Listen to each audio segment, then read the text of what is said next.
आइए आज एस के उच्चारण के नियम पढ़ा जाए कि कब एस को स, श या ज पढ़ा जाता है। यूं तो हम सब जानते हैं सिंगुलर नाउन को अगर प्लूरल बनाना हो तो एस लगा देते हैं, जैसे कि बॉय है तो बॉयज हो जाएगा।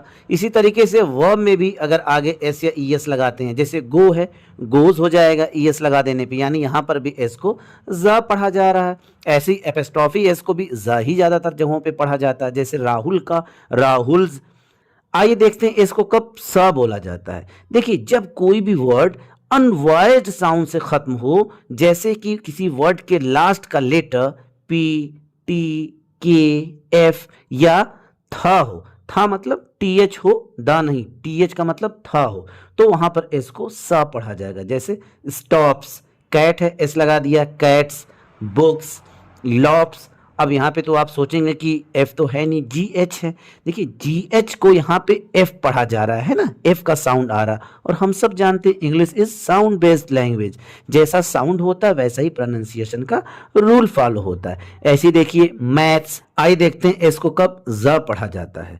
अगर कोई वर्ड वॉइस्ड साउंड से खत्म होते हैं तब इसको ज पढ़ते हैं, जैसे B, D, G, V, L, M, N, N G, द। यहां पर देखिए टी एच को द समझा जाएगा। उसके अलावा कोई अगर वाउल साउंड हो तब भी एस को ज पढ़ेंगे, जैसे ग्रैब्स, ग्रैब्स, ग्रैब्स नहीं है ना, ग्रैब्स मीन्स पकड़ना होता है। लिड्स, लिड्स मतलब ढक्कन, उसका प्लूरल है लिड्स, लिड्स नहीं।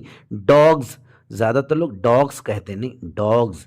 लव्स, अब आप कहेंगे कि वी के आगे तो ई है, तो फिर एस का रूल यहाँ क्यों ऐसा लग रहा है? देखिए, किसी भी ओरिजिनल इंग्लिश वर्ड के लास्ट में जो ई होता है वो साइलेंट होता है, तो यहाँ पर ई का साउंड आ नहीं रहा, वी का साउंड आ रहा, इसलिए इसके आगे लगे हुए एस को ज पढ़ रहे हैं। ऐसे ही हिल्स, कम्स, ज्यादातर लोग कम्स कहते हैं, नहीं कम्स, क्योंकि यहाँ पर भी ई साइलेंट है, तो एम आ रहा है लास्ट में साउंड में, इसलिए यहाँ पर एस लगने पर ज पढ़ रहे हैं। ऐसे ही बर्न्स, बर्न्स तो हम लोग जानते हैं आर साइलेंट देखिए हो जा रहा, तो इसलिए बर्न्स कहेंगे।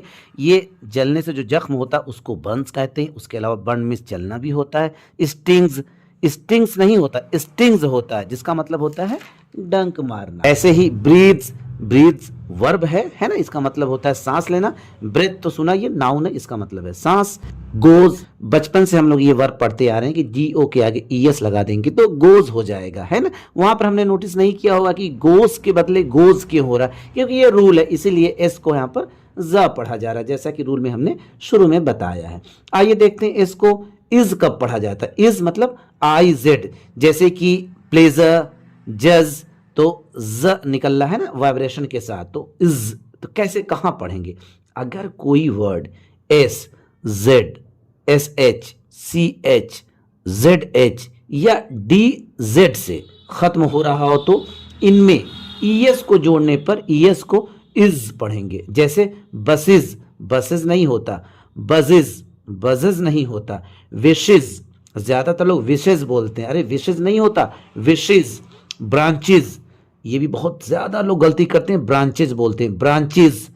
सेबटोजेज, जजेज, जजेज नहीं होता, जजेज। एस के आगे एच लगा दें तो उसे श पढ़ते हैं, यानी एस एच को बड़ा श पढ़ते हैं। बिल्कुल आसान है, जैसे शर्ट, शार्प, शाइन, शोल्डर, ये बिल्कुल आसान। लेकिन कहीं कहीं केवल एस को भी बड़ा श पढ़ते हैं। आइए देखिए इसके पीछे रूल्स क्या है। जब एस के बाद आई ए या आई ओ एन आए तो एस को श पढ़ते हैं, जैसे Asia, Russia, tension, pension, session, aggression. देखिए इन सब वर्ड्स में या तो एस के बाद आई ए आया है या फिर आई ओ एन आया, इसलिए एस को श, बड़ा श पढ़ा जा रहा है, बिना एच लगे हुए भी एस को बड़ा श पढ़ा जा रहा है। जैसे किसी इंसान की बॉडी में उसका चेहरा सबसे ज्यादा इंपॉर्टेंट होता है, उसी तरह किसी भी लैंग्वेज में उसका प्रोनाउंसिएशन बहुत इंपॉर्टेंट होता है, इसलिए बहुत ज्यादा ध्यान देना है प्रोनाउंसिएशन पर किसी भी लैंग्वेज को सीखते वक्त। इंग्लिश अल्फाबेट का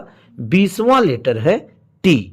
टी को कब ट, थ, द, च या श पढ़ा जाता है? टी के उच्चारण के नियम क्या क्या हैं, इसका डिस्कशन हम लोग नेक्स्ट वीडियो में करेंगे। अगर आपने चैनल को अभी तक सब्सक्राइब नहीं किया है तो जरूर सब्सक्राइब कर लीजिएगा। थैंक यू दोस्तों।